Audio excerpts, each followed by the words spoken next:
ஓம் சாய்ராம். நல்லது நினைப்போம், நல்லது நடக்கும். ஸ்ரீ சாய்நாத ஸ்தவன மஞ்சரி. ஸ்ரீ கணேசாய நமக. எல்லாவற்றிற்கும் ஆதாரமானவனே, மயூரேச்சவரா, எல்லாவற்றிற்கும் சாட்சியாக விளங்குபவனே, கௌரியின் புதல்வனே, எண்ணங்களுக்கெல்லாம் அப்பாற்பட்டவனே, பெருத்த வயிறுடையவனே, ஸ்ரீ கணபதியே என்னை காத்தருள்வீர். நீ எல்லா பூதகணங்களுக்கும் முதல்வன், தலைவன். எனவே கணேசன் என அழைக்கப்படுகிறாய். நீ எல்லா சாஸ்திரங்களாலும் ஏற்றுக்கொள்ளப்பட்டவன். புனிதமான முகமுடைய பாலசந்திரனே, சாரதே, வாக்கின் தெய்வமே, நீ வார்த்தைகளுக்கெல்லாம் தலைவி, உலகின் உயிரோட்டத்தின் காரணகர்த்தாவே, நீ படைப்பாளிகளின் இறைவி, நீ எப்போதும் இத்தேசத்தின் அணிகலன், எங்கும் நிறைந்து இருக்கும் எல்லையில்லாத சக்தியே, உலகின் தாயே, உன்னை வணங்குகிறேன். பூரண முழுமையான பரபிரம்மே, மகான்களுக்கு பிரியமானவனே, பண்டரிநாதன் உருவில் வெளிப்பட்ட அவதாரமே, நீ அன்பு கடவுள், எல்லையற்ற கருணையுள்ளம் கொண்டவனே, பாண்டுரங்கா நரகரி. பொம்மலாட்டக்காரன் தன் கையிலுள்ள கயிற்றால் பொம்மைகளை ஆட்டுவிப்பது போல் பிரபஞ்சம் எங்கும் நிறைந்து நின்று உலகை ஆட்டுவிக்கும் ஒரு பொம்மலாட்டக்காரன்.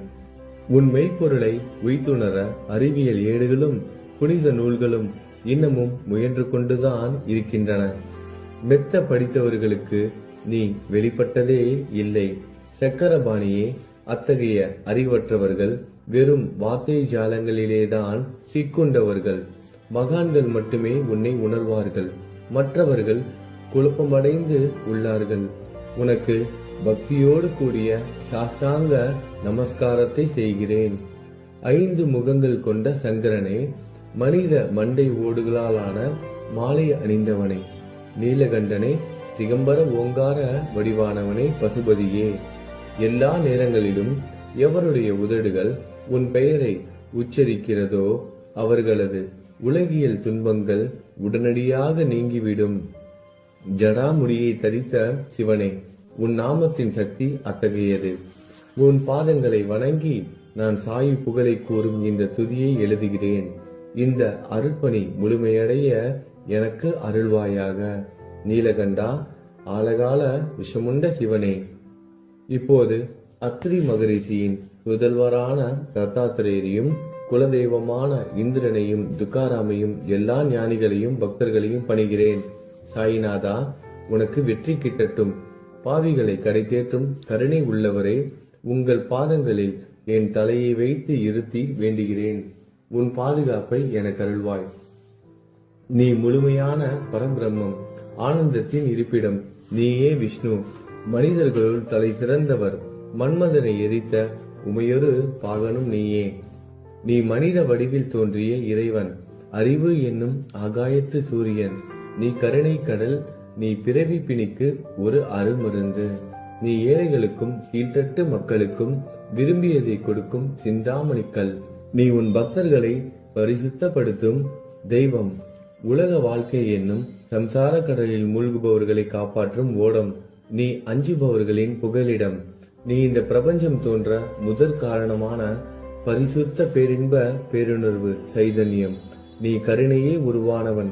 உனது பலவிதமான வெளிப்பாடுகளில் இந்த உலகமும் ஒன்று. நீ பிறப்பற்றவன், சாவும் உன்னை தொட முடிவது இல்லை. என் நீண்ட ஆழமான சிந்தனைக்கு பின் வெளிப்பட்ட கருத்தே இது. பிறப்பு இறப்பு என்பவை அஞ்ஞானத்தால் தோன்றும் வெளிப்பாடே. மகாராஜா, நீங்கள் இறப்பும் பிறப்பும் மற்ற சுதந்திர பறவை. தண்ணீர் நீரூற்றாக தோன்றினால் அதன் ஆதாரம் அங்கு இருப்பதாக அர்த்தமா? ஏற்கனவே அங்கு அது நிரம்பி இருந்தது. பூமியின் உள்ளே இருந்தது, ஊற்றாக வெளியே வந்தது, அவ்வளவுதான். மணற்படுகையில் நீர் ஊற்றாக வெளிப்பட்டதும் அது நீரோடை என்ற பெயர் பெற்றது. அதன் சரியான பெயர் ஊற்று. தண்ணீர் இல்லாவிட்டால் அது வெறும் மணற்படுகையே. அந்த மணற்படுகையில் தண்ணீர் ஊற்றாக வந்தாலும் அல்லது வற்றி போனாலும் தண்ணீருக்கு அதனால் ஒன்றும் ஆவது இல்லை. ஏனென்றால் தண்ணீர் அந்த மணற்படுகைக்கு எந்த விதமான முக்கியத்துவமும் கொடுப்பது இல்லை. ஆனால் அறியாமையால் மணற்படுகையோ நீர் நிரம்பி இருந்தால் அது பெருமைப்பட்டு கொள்கிறது. ஆகையால் நீர் வற்றியவுடனே அது மிகவும் மனவருத்தம் அடைகிறது. இந்த மனித உடலும் ஒரு விதத்தில் அந்த மணற்படுகை போன்றதே. புனித பேரின்ப நிலையை அந்த நீரூற்றின் தூய தண்ணீருக்கு ஒப்பிடலாம். இம்மாதிரி எண்ணற்ற மணற்படுகைகளை மனித உடல்கள் இருந்த போதிலும் அவற்றில் உள்ள நீர் பேருணர்வு எனப்படும் சைதன்யம் மட்டும் மாறுபடுவதே இல்லை. கருணை உள்ளவரே, நான் உங்களை ஆதியும் அந்தமும் இல்லாதவன், பிறப்பற்றவர் என கூறுவேன். அறியாமை என்னும் மலையை உடைக்க உதவும் இந்திரனின் கையில் இருக்கும் வஜ்ர ஆயுதம். இதுவரை இந்த பூமியில் எத்தனையோ எண்ணற்ற உயிரினங்கள் தோன்றி உள்ளன, இப்போதும் தோன்றிக் கொண்டுதான் இருக்கின்றன. வருங்காலத்தில் மேலும் எண்ணற்ற உருவங்கள் தோன்றதான் போகின்றன. அந்த ஒவ்வொரு தோற்றத்திற்கும் ஒரு தனி உருவமும் பெயரும் கிடைக்கும். இந்த உயிர்கள் ஒவ்வொன்றும் பெயராலும் தோற்றத்தாலும் மட்டுமே இவ்வுலகில் அடையாளம் காட்டப்படுகிறது. ஆகையால் அந்த சுத்த பேருணர்வு நிலையை நீ நான் என்று பிரித்து காட்டுவது சரியல்ல. ஏனென்றால் எது இரண்டாக தோன்ற முடியாதோ அதுவே உண்மையில் பரிசுத்த பேரின்ப பேருணர்வு சைதன்யம் எனப்படும். அது ஒன்றே அனைவரின் உள்ளும் ஆத்மா என்ற பெயரில் உள்ளது. மேலும் உண்மையை சொல்வதானால் அந்த ஒரே ஒரு சுத்த பேரின்ப பேருணர்வு நிலைதான் உலகம் முழுவதும் வியாபித்து இருக்கிறது. அப்படி இருக்கையில் நீ நான் என்ற வேற்றுமைகள் எவ்வாறு இருக்க முடியும்? நீருண்ட மேகத்தில் உள்ள நீரின் தன்மை உலகெங்கிலும் ஒன்றே. ஆனால் அது பூமியை அடைந்ததும் வெவ்வேறு தோற்றங்களை நதி, ஏரி, ஊற்று ஏற்கின்றன. கோதாவரி மணற்படுகையில் விழும் நீர் கோதாவரி நதி என்றழைக்கப்படும். அதே சமயம் கிணறு ஒன்றில் விழும் நீருக்கு அந்த சிறப்பு தகுதி கிடைப்பது இல்லை. கோதாவரி நதி மிகவும் புனிதமானது. நீங்கள் அதில் உள்ள நீரை போன்றவர். நாங்கள் குளம், குட்டை, சகதியில் உள்ள நீர் போன்றவர்கள். நம் இருவருக்கும் இடையே உள்ள வித்தியாசம் இதுதான். உங்கள் வாழ்வின் குறிக்கோளை அடைவதற்கு நாங்கள் உங்களிடம் வர வேண்டும். கூப்பிய கரங்களுடன் சரணடைய வேண்டும். ஏனென்றால் நீங்கள் ஒருவரை புனிதத்தின் உறைவிடம். புனிதமடைந்த கோதாவரி நதி மணற்பரப்பில் மழை நீர் பாயத் தொடங்கும் பொழுது அந்த நீர் புனித தன்மையை அடையும். அதை வெறும் தண்ணீராக மட்டும் கருதினால் அந்த தண்ணீர் தான் எல்லா இடங்களிலும் இருக்கிறது. கோதாவரி நதி தீரம் முழுவதும் புனிதமாக கருதப்பட்டது. பூமியின் அந்த மணற்பகுதி அதன் புனித தன்மையை நிர்ணயம் செய்கிறது. தான் பழகும் மக்களின் தன்மைக்கேற்ப மக்கள் குணம் மாறுபடுகிறது. புனித ஆத்மாக்களின் சிறுகையால் அவர்களுடன் சேருபவர்களின் ஆத்மா ஒளிவிடத் தொடங்குகிறது. இல்லாவிட்டால் அது மாசுபட்டே இருக்கும். நீருண்ட மேகத்தில் நின்று கீழே விழுந்த நீரின் புனித தன்மையை எந்த பூமியின் பகுதி மாற்றவில்லையோ அந்த பகுதியை சாஸ்திரம் அறிந்தவர்கள் கோதாவரி என்று கூறுகிறார்கள். மற்ற பகுதியில் விழுந்த நீர் அந்த பகுதியில் உள்ள மண்ணின் குணத்தை ஏற்றுக்கொண்டது, புனித தன்மையை இழந்தது. மேகத்தில் இருந்த பொழுது பரிசுத்தமாக இருந்த நீர் அசுத்தமாகவும் கசப்பாகவும் உப்பாகவும் மாறிவிட்டது. 6 வித உட்பகைகளை அகற்றி காமம், கோபம், பேராசை, வெறுப்பு, அகங்காரம், பொறாமை, புனித உடலெடுத்து வந்த குருதேவா தங்களை புனித மகான் என்று அழைப்பதே சாலப் பொருந்தும். ஆகவே நீங்களே புனித கோதாவரி. நீங்கள் கூடம் போடப்பட்டதாலேயேதான் நான் உங்களை புனித கோதாவரியாக உருவகம் செய்கிறேன். இயங்கும் அத்தனை படைப்புகளிலும் நீங்கள் சிறப்புற முதன்மை பெறுகிறீர்கள். பிரம்மா உயிர்களை படைக்க ஆரம்பித்ததிலிருந்தே உலகம் தோன்றியது முதல் கோதாவரி நதி இருக்கிறது. நீர் நிறைந்து பாயும் அந்த நதியில் இன்று வரை தண்ணீர் வற்றியதே இல்லை. ராவணனின் எதிரியான ராமர் கோதாவரி நதியின் கரைக்கு வந்தபோது ஓடிக்கொண்டிருந்த தண்ணீர் இன்று வரை அதே இடத்தில் எப்படி இருக்க முடியும் என்று சற்றே யோசித்து பாருங்கள். கோதாவரி நதியின் மணற்படுக்கை மட்டும் அதேதான். தண்ணீர் கடலை சென்றடைந்து விட்டது. ஆனால் அந்த கோதாவரி நீர்ப்படுகையுடன் புனிதத்தன்மை மட்டும் என்றுமே மாறாமல் இன்று வரை அப்படியே உள்ளது. ஒவ்வொரு வருடமும் பழைய நீர் வெளியேறி புதிய நீர் அதற்குள் பாய்கிறது. உங்களுக்கு தெரிந்த வாழ்க்கை நீதிதான் அது. ஒரு நூற்றாண்டை ஒரு ஆண்டாக கணக்கிட்டால் அந்த நூற்றாண்டில் தோன்றிய முனிவர்கள் பாயும் நீரை போன்றவர்கள். அவர்களில் மிகப்பெரிய மகான்கள் அந்த நீரில் தோன்றும் அலைகள் போன்றவர்கள். இந்த புனித கோதாவரி நதியில் முந்தைய நூற்றாண்டுகளில் சனாதர், சனதர், சனந்தனர் போன்ற மகான்கள் வெள்ளமாக தோன்றினார்கள். பிறகு நாரதர், தும்ரு, துருவன், பிரகலாதன், மகாபலி சக்கரவர்த்தி, சபரி, அங்கதன், வாயுகுமாரனான அனுமான், விதுரர், கோபர்களும் கோபியர்களும் வெள்ளமாக தோன்றினர். இவ்வாறு இன்று வரை கடந்த நூற்றாண்டுகள் ஒவ்வொன்றிலும் ஒன்றன் பின் ஒன்றாக மகான்களாகிய வெள்ளம் தோன்றியது. அவற்றை எல்லாம் என்னால் ஞாபகப்படுத்தி கூற முடியவில்லை. சாய்நாதா, இந்த நூற்றாண்டில் 19ஆம் நூற்றாண்டு புனித கோதாவரி நதியில் சந்தேகத்திற்கு இடமில்லாமல் நீங்கள் வெள்ளமாக பாய்ந்தீர்கள். எனவே உமது தெய்வீகமான பாதங்களை வணங்குகிறேன் மகாராஜா. நான் செய்யும் தவறுகளை உங்கள் கவனத்தில் வைத்துக் கொள்ள வேண்டாம் என மன்றாடி கேட்டுக்கொள்கிறேன். நான் ஒரு எளியவன், அறியாதவன், தீய குணங்கள் கொண்ட மிகப்பெரிய பாவி. என்னை புறம் தள்ளி விடாதீர்கள், கைவிட்டு விடாதீர்கள். மட்டமான உலோகத்தையும் தங்கமாக மாற்றும் சக்தி கொண்ட ரசவாதக்கல் இரும்பினுடைய இயற்கையான தன்மைகளை பொருட்படுத்துவது இல்லை. கோதாவரி நதி தன்னுள் கலக்கும் சிறு ஓடைகளை திருப்பி அனுப்புவது இல்லை. அநேக தீய குணங்களை என்னுள் கொண்டவன் நான். உங்களது கருணை மிகுந்த பார்வையால் அவற்றை சடுதியில் அழித்து விடுங்கள். இது மட்டும்தான் உங்கள் அடிமையான தாஸ்கனுவின் வேண்டுகோள்.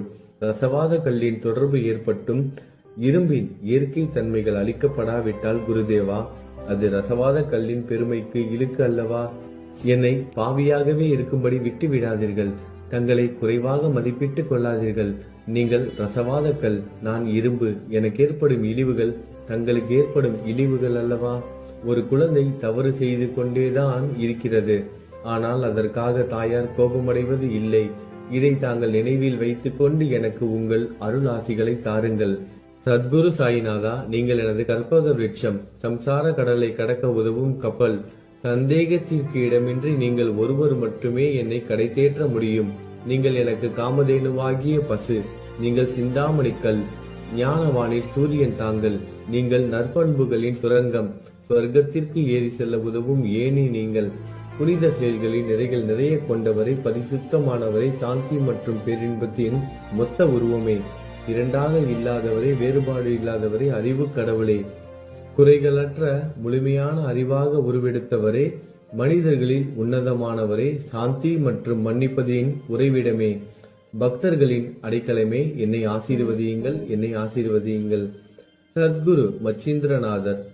கலியுகம் ஆரம்பித்தவுடன் மகாவிஷ்ணுவால் உலகம் உய்ய அனுப்பப்பட்ட 9 நாதர்களில் ஒருவர் நீயே. சிவன் நெற்றிக்கண்ணை திறந்தவுடன் அந்த அக்னியில் தோன்றிய மகாத்மா ஜாலந்தரும் நீயே. நீங்கள் மகாராஷ்டிராவில் தோன்றி பக்தி மார்க்கத்தை பரப்பிய ஞானிகள் நிவர்த்திநாதர், ஞானேஸ்வரர், கபீர்தாசர், ஷேக் முகமது, ஏகநாதர். நீங்கள் போதவா தத்தகுருவின் குரு நீங்களே. பண்டரிநாதரின் அடியவர் சாவதா மாலி. நீங்கள் உண்மையில் ஆஞ்சநேயரின் மறு அவதாரம் ராமதாசர். நீங்கள் மகாராஷ்டிர ஞானி பாண்டுரங்கன் மீது அபகங்கள் என்னும் கீர்த்தனை நிறைய இயற்றிய துகாராம். சாயிநாதா, நீங்கள் முஸ்லிம் ஞானி ராம பக்தர். நீங்கள் தத்தாத்திரேயரின் மறு அவதாரம் மாணிக் பிரபு. உங்களது இன்றைய அவதாரம் தோற்றம் மற்றும் உங்களுடைய எண்ணற்ற தன்மைகளை புரிந்து கொள்ள உண்மையில் கடினமாக இருக்கிறது. உங்களது ஜாதி குலம் பற்றிய எதையும் நீங்கள் எவருக்கும் வெளிப்படுத்தியது இல்லை. சிலர் உங்களை முஸ்லீம் என்கிறார்கள், சிலர் உங்களை பிராமணர் என்கிறார்கள். கிருஷ்ணரை போன்று எண்ணற்ற தெய்வீக லீலைகளை செய்வதெல்லாம் உங்களுக்கு ஒரு விளையாட்டு. ஸ்ரீ கிருஷ்ண பரமாத்மாவை பார்த்து உயிர்த்துணர்ந்த பல்வேறு மக்கள் பலவிதமான பெயர்களிட்டு அவரை அழைத்தனர். சிலர் அவரை யது குலத்தின் அணிகலன் என்றார்கள். சிலர் அவரை மாடுகள் மேய்க்கும் இடையன் என்றனர். யசோதை அவரை பச்சிலம் குழந்தை என்றாள். கிருஷ்ணனின் மாமனாகிய கம்சன் அவரை மகா காலன், உயிரை குடிக்கும் யமன் என்றான். அர்ஜுனன் அவரை எங்கும் நீக்கமர நிறைந்துள்ளவர் என்றான். அவ்வாறே குருநாதா, ஒவ்வொரு மனிதனின் மனநிலைக்கு ஏற்ப, அவரவர் எண்ணங்களுக்கு ஏற்ப உங்களுக்கு பெயர்களை சூட்டினார்கள். மசூதி நீங்கள் வாழும் இருப்பிடம். உங்கள் காதுகள் குத்தப்படவில்லை. இந்து மத வழக்கப்படி காதுகள் குத்தப்பட வேண்டும். பாத்தியா ஓதுவதை பார்த்து நீங்கள் முஸ்லீம் என்று கூறுவது பொருத்தமானதே. கருணாமூர்த்தியே, அதேபோல் நீங்கள் அக்னியை வழிபடுவதை பார்த்து நீங்கள் ஒரு இந்து என்று முடிவு செய்யப்பட்டது. இந்த வெளிப்புற வித்தியாசங்களை வீண் விவாதம் செய்யும் எண்ணம் கொண்டவர்களே விரும்புவார்கள். உண்மையான ஞானத்தில் ஆர்வம் கொண்டவர்கள் இந்த வெளிப்புற வேறுபாடுகளுக்கு முக்கியத்துவம் தரமாட்டார்கள். நீங்கள் பிரம்மத்தின் நிலையில் இருக்கிறீர்கள். ஜாதி குலம் போன்றவை உங்களுக்கு முக்கியம் இல்லை. நீங்கள் எல்லோருக்கும் மேலான உயர்ந்த குருவாகவும் இந்த பிரபஞ்சத்தை படைத்தவராகவும் இருக்கிறீர்கள். முஸ்லிம் இந்துக்களுக்கிடையே பகைமை உணர்வு ஏற்பட்டதால் அவர்களுக்கிடையே இணக்கமான உறவையும் ஒற்றுமையையும் ஏற்படுத்துவதற்காகவே நீங்கள் மசூதியில் அமர்ந்து அக்னி வழிபாட்டை நடத்தி உங்கள் லீலைகளை பக்தர்களுக்கு காட்டினீர்கள். நீங்கள் ஜாதி மதங்களுக்கு அப்பாற்பட்டவர். நீங்கள் பிரம்மமே. உண்மையில் அதுவே நீங்கள் உண்மையில் எண்ணங்களுக்கும் அப்பாற்பட்டவர். உங்களை பற்றிய வாத பிரதிவாதங்கள், ஊகங்கள், ஆதாரம் இல்லாத கருத்துக்கள் நடமாடும் இடத்தில் என் வார்த்தைகளுக்கு முக்கியத்துவம் எப்படி கிடைக்கும்? ஆனால் உங்களை பார்க்கும் பொழுது என்னால் மௌனமாக இருக்க முடியவில்லை. வார்த்தைகளால் போற்றுதலே உலக வழக்கில் உள்ள ஒரே வழக்கம். ஆகையினால் உங்கள் அருளாசியுடன் வார்த்தைகளால் எப்படியெல்லாம் போற்ற முடியுமோ அவ்வண்ணமே போற்றி புகழ்கிறேன். கடவுளின் நிலையை விட மகான்களின் நிலை வேறுபட்டு மிக உயர்ந்ததாகவும் இருக்கும். மகான்களின் அருகில் நான் எனது போன்ற எண்ணங்களுக்கு இடமே இல்லை. கடவுளை வெறுத்ததால் இரணியகசிபுவும் ராவணனும் கொல்லப்பட்டனர். மகான்கள் கைகளால் இத்தகைய துசம்பவங்கள் ஏற்பட்டதே இல்லை. அரசன் கோபிசந்தன் முனிவர் ஜாலந்தரை சாணக்குவியலுக்குள் புதைத்தான். ஆனால் அந்த நிலையிலும் அரசரின் அந்த செயலுக்காக அந்த முனிவர் வருத்தப்படவே இல்லை. அரசரின் அந்த செயலுக்கு நேர்மாறாக அந்த அரசனை சம்சார சூழலில் இருந்து விடுவித்து அவனை முக்தியடைய செய்தார். மகான்களின் சக்தி இப்படிப்பட்டதே. அவற்றை விவரித்து கூற முடியாது. மகான்கள் சூரியனை போன்றவர்கள். அவர்கள் கருணை ஒளிவிட்டு பிரகாசிக்க கூடியது. மகான்கள் சந்திரனை போல் இதயத்திற்கு ஆறுதல் கொடுப்பவர்கள். சந்திரனின் மென்மையான ஒளிக்கதிர்கள் போல் அவர்களது அருள் ஒளி வீசும். மகான்கள் இதமளிக்கும் கஸ்தூரி போன்றவர்கள். அவர்கள் அருள் அதன் நறுமணம் போன்றது. மகான்கள் சாறு நிரம்பிய கரும்பு போன்றவர்கள். அவர்களின் அருள் அந்த கரும்பு சாற்றினை போல் இனிப்பானது. நிச்சயமாக மகான்கள் நல்லவர்களிடமும் தீயவர்களிடமும் ஒரே விதமாக நடந்து கொள்கின்றனர். அதற்கும் மேலாக பாவிகளிடம் அவர்கள் காட்டும் அன்பு அளவிட முடியாதது. கோதாவரி நதியில் அழுக்கடைந்த துணிகளை சுத்தம் செய்யப்பட வேண்டி வருகின்றன. சுத்தமான துணிகள் கோதாவரி நதியில் நின்று வெகு தூரத்தில் பெட்டியிலேயே தங்கிவிடுகின்றன. பெட்டியில் வைக்கப்பட்டிருந்த அந்த துணியும் ஒரே ஒரு முறை கோதாவரி மணற்படுகைக்கு நன்றாக துவைப்பதற்காக வந்ததுதான். இந்த ஊமையில் பெட்டிதான் வைகுண்டம், நீங்களே கோதாவரி. கோதாவரி நதிக்கரையே நம்பிக்கை. எல்லா உயிரினங்களும் துணிகள். 6 விதமான மன விகாரங்களே அவற்றை பற்றியுள்ள அழுக்கு. அவை காமம், கோபம், கஞ்சுத்தனம், மதம், பொறாமை, மோகம் என்பவையே. தங்கள் பாதார விந்தங்களை வணங்குவதை கோதாவரியில் செய்யப்படும் புனித குளியல் எல்லா பாவங்களையும் மன அழுக்குகள் போக்கி சமத்தரே எங்களை சுத்தப்படுத்தும். சம்சார வாழ்க்கையில் உழலும் மக்களாகிய நாங்கள் மேலும் மேலும் பாவம் செய்கிறவர்களாக இருக்கிறோம். எனவே மகான்களின் தரிசனம் பெறுவதற்கு நாங்கள் தகுதியுடையவர்கள் ஆகிறோம். கோதாவரி நதியில் தண்ணீர் நிரம்பி உள்ளது. படித்துறையில் துவைப்பதற்காக துணிகள் வருகின்றன. அவை துவைக்கப்பட்டு சுத்தப்படுத்தப்படாவிட்டால் அது கோதாவரி நதிக்கல்லவா இலக்கை தேடி தரும். நீங்கள் அடர்ந்த இலைகளுடன் கூடிய நிழலையும் குளிர்ச்சியையும் தரும் மரம். உண்மையில் நாங்கள் வழிபோக்கர்கள். எங்களை 3 வித துக்கங்கள், இயற்கை இடர்பாடுகளால் வரும் துன்பங்கள், நமது உடலுக்கு வரும் நோய் நொடிகள், அஞ்ஞானத்தால் நிரம்பிவிடும் பாவ மூட்டை எனப்படுவையில் சுட்டரிக்கின்றன. கருணாமூர்த்தியே, அந்த சுட்டரிக்கும் 3 வித தாபங்களின் வெப்பத்திலிருந்து எங்களை காப்பாற்றும். தங்கள் அன்பு மிகுந்த கருணை என்னும் குளிர் நிழல் இந்த சம்சாரம் என்னும் வாழ்க்கை கடலை கடக்க உதவும் தன்மை கொண்டது. மரத்தின் அடியில் அமர்ந்தும் ஒருவன் சூரியனின் சுட்டரிக்கும் வெப்பத்தை உணர்ந்தால் அந்த மரத்தை நிழல் தரும் மரம் என்று கூற முடியுமா? பாருங்கள், உங்கள் அருளின்றி இந்த உலகில் நல்லது என்பது ஏற்படுவது இல்லை. எனவே தர்மத்தை நிலைநிறுத்துவதற்காக சேஷசாயி பாம்பு படுக்கையில் இருப்பவனே அர்ஜுனனுக்கு நண்பனாக, வழிகாட்டியாக மற்றும் ஆன்மீகவாதியாக மாறினார். சுக்ரீவனின் அன்பினாலேயே விபீடனன் அரசன் ராமனின் நட்பை பெற்றான். ஸ்ரீ ஹரியும் மகான்கள் மூலமாகத்தான் பெருமை பெற்றார். பிரம்மம் உருவமற்றது. எனவே வேதங்களால் அதை வர்ணிக்க முடியவில்லை. பூமியில் அதை மனித உருவில் தோன்ற வைத்து மகான்கள் அதன் உருவமற்ற தன்மையை மாற்றினர். தாமாஜி என்ற பக்தருக்காக பாண்டுரங்கனை ஒரு தாழ்த்தப்பட்ட குலத்தில் பிறக்க வைத்தார். சோகமேளா என்ற பக்தருக்காக உலகின் தெய்வமாகிய இறைவனை இறந்த எருமைகளின் உயிரற்ற உடல்களை எடுக்க வைத்தார். மகான்களின் பெருமையை உணர்ந்த இறைவன் தண்ணீர் சுமந்து உழைத்தார். உண்மையில் மகான்கள் எல்லாவற்றையும் தாங்கும் சக்தியும் சச்சிதானந்த பிரபுவும் ஆகிய இறைவனின் எஜமானர்களே. இதற்கு மேலும் சொல்வதற்கு ஏதும் இல்லை. நீங்களே என் தாயும் தந்தையும். ஷீரடி கிராமத்தில் வசிக்கும் சத்குரு சாயிநாதா பாபா, உங்கள் லீலைகளை எவர் ஒருவராலும் உண்மையிலேயே முழுமையாக புரிந்து கொள்ள முடியாது என்கிற போது சாதாரண மனிதனாகிய நான் எவ்வாறு அவற்றை விளக்க முடியும் என்று கூறுங்கள். எல்லா உயிரினங்களையும் காப்பாற்ற நீங்கள் ஷீரடிக்கு வந்திருக்கிறீர்கள். மண் அகல் விளக்குகளில் வெறும் தண்ணீரை ஊற்றி அவற்றை எரிய வைத்தீர்கள். மிக குறுகிய மரப்பலகையை கொஞ்சம் ஊஞ்சல் படுக்கையாக்கி உங்கள் யோக சக்தியை உங்கள் பக்தர்களுக்கு காட்டினீர்கள். அநேக பெண்களின் மலட்டுத்தன்மையை முழுவதுமாக நீக்கினீர்கள். உதியின் மூலம் அநேக பேரின் வியாதிகளை குணமடைய செய்தீர்கள். இவ்வுலக சம்பந்தமான துன்பங்களை நீக்குவது உங்களுக்கு ஒரு பொருட்டே அல்ல. யானை ஒன்று எறும்பை சுமையாக கருதுமா? குருராயா, இப்பொழுது இந்த எளியவன் பால் கருணை காட்டுங்கள். உங்கள் பாதங்களில் சரணடைந்து விட்டேன். என்னை திருப்பி அனுப்பி புறம் தள்ளி விடாதீர்கள். மகாராஜ், நீங்கள் அரசர்களுக்கெல்லாம் அரசன். நீங்கள் குபேரனை விட செல்வம் அடைந்தவர். நிச்சயமாக தன்னிகரற்ற வைத்தியர். உங்களை விட மேலானவர் எவரும் இல்லை. மற்ற கடவுள்களை வணங்குவதற்கு தனித்தனியாக பூஜை பொருட்களும் வழிபாட்டு முறைகளும் உள்ளன. ஆனால் உங்களை வணங்குவதற்கு தகுதியான பொருட்களே இந்த உலகில் இல்லை.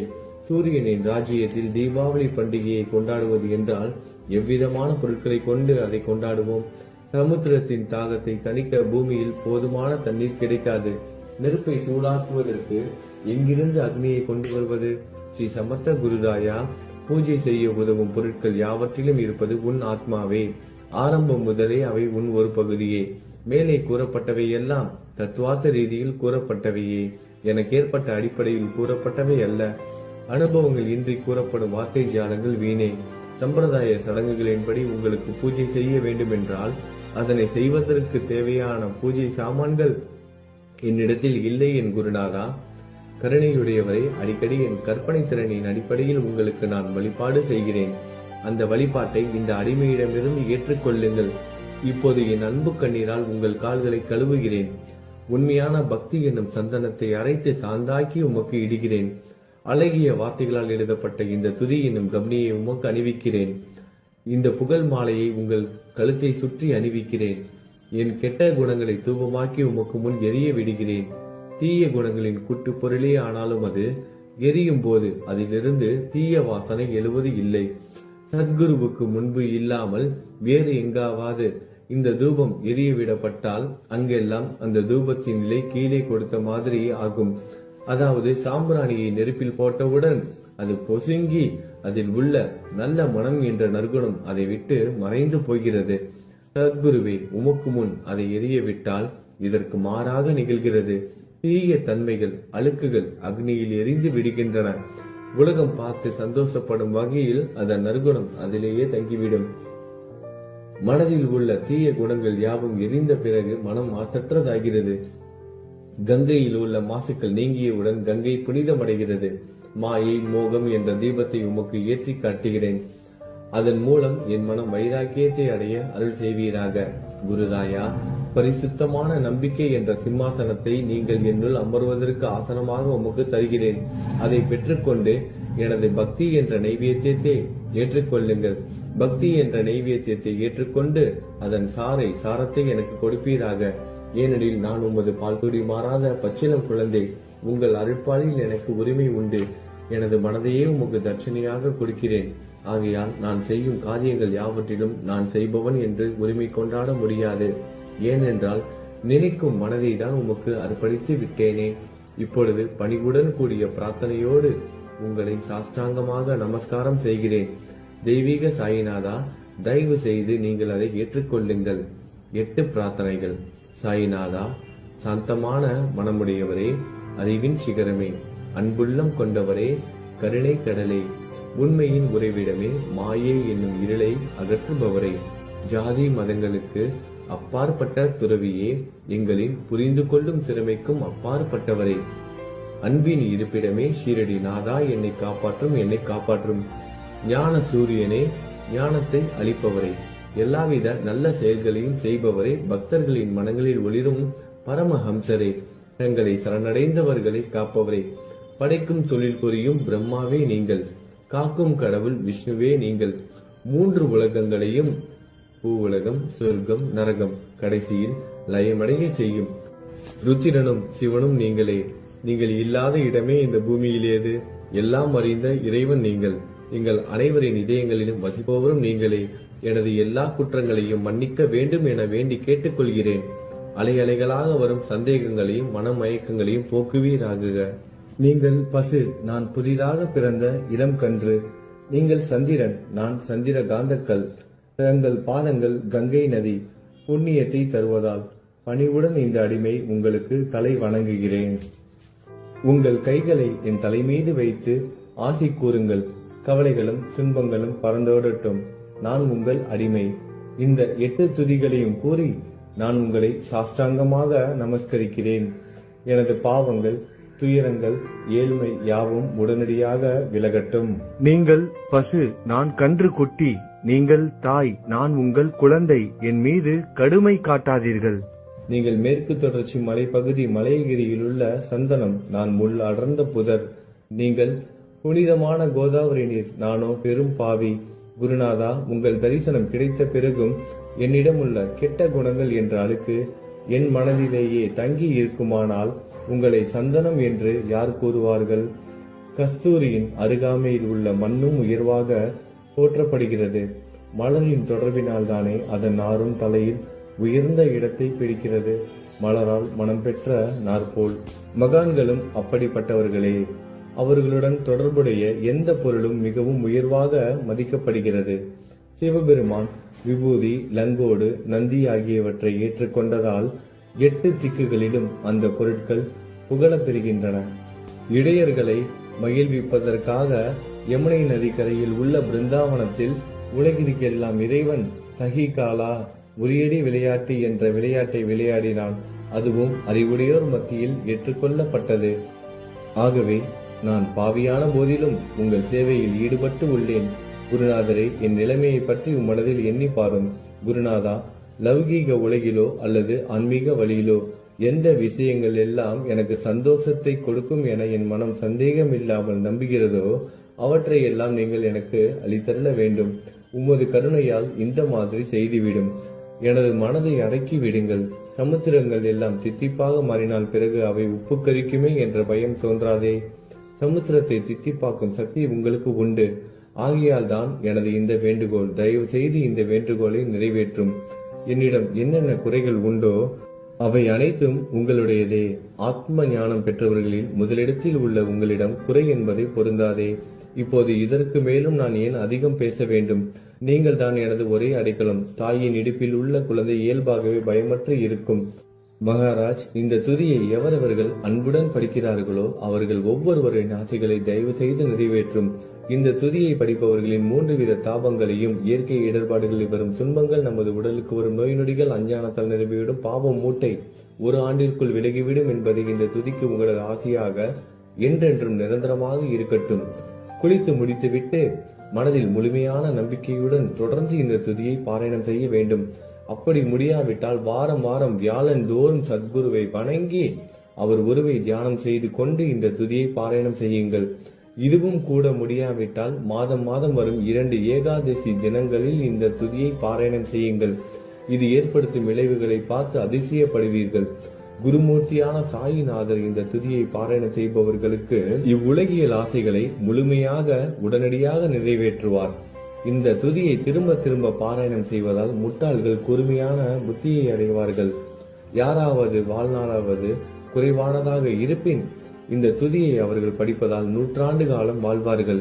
இந்த துதியை தொடர்ந்து பாராயணம் செய்து வந்தால், செல்வம் குறைவாக இருந்தால், ஏழையாக இருந்தால், செல்வத்தின் அதிபதி குபேரன் அவர்கள் வீட்டிற்கு வந்து தங்கி அவர்களுக்கு ஏவல் புரிவான். இது சத்தியம், இது சத்தியம், இது சத்தியம் என 3 முறை கூறுகிறேன். குழந்தை செல்வம் இல்லாதவர்கள் இந்த துதியை தொடர்ந்து படித்து வந்தால் குழந்தை செல்வம் பெறுவர்.